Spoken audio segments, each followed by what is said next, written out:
evening and welcome. Sharp criticism of President Biden's turnabout and decision to grant a full unconditional pardon to his son Hunter is reverberating on both sides of the political fault lines tonight.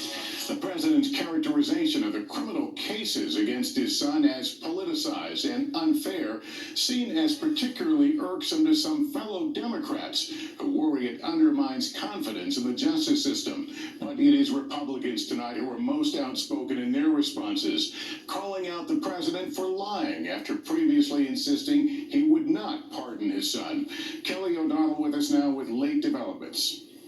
After wielding presidential power to protect his son Hunter Biden from a potential prison sentence with a full and unconditional pardon. Tonight, President Biden is facing sharp criticism from Democrats and Republicans, even as some express sympathy for Joe Biden, the father. If it was my son, I'd pardon him too. But here's what I didn't like.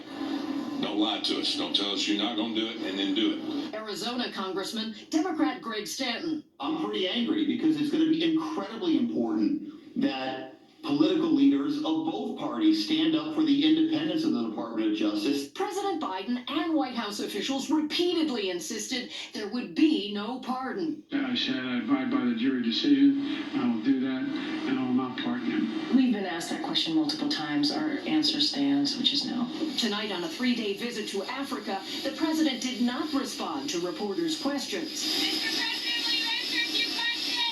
But at a White House Christmas event, First Lady Jill Biden expressed her support for the pardon.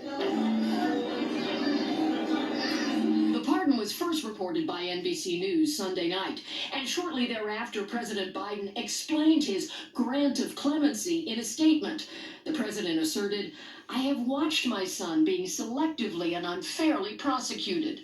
The pardon is sweeping, covering not only his son's felony convictions on firearms charges and tax evasion, where he faced potential prison time at sentencing this month. But the president provided more than a decade of blanket protection, preventing further federal prosecution for any offenses dating back to January 2014, months before the younger Biden joined the board of a Ukrainian energy company while his father was vice president. Blaming a heated environment, the president argued that raw politics has infected this process. He invoked his son's recovery from addiction. There's been an effort to break Hunter, who has been 5.5 years sober, and claimed his political adversaries could pose future risk to his family, writing, "In trying to break Hunter, they've tried to break me, and there's no reason to believe it will stop here. Enough."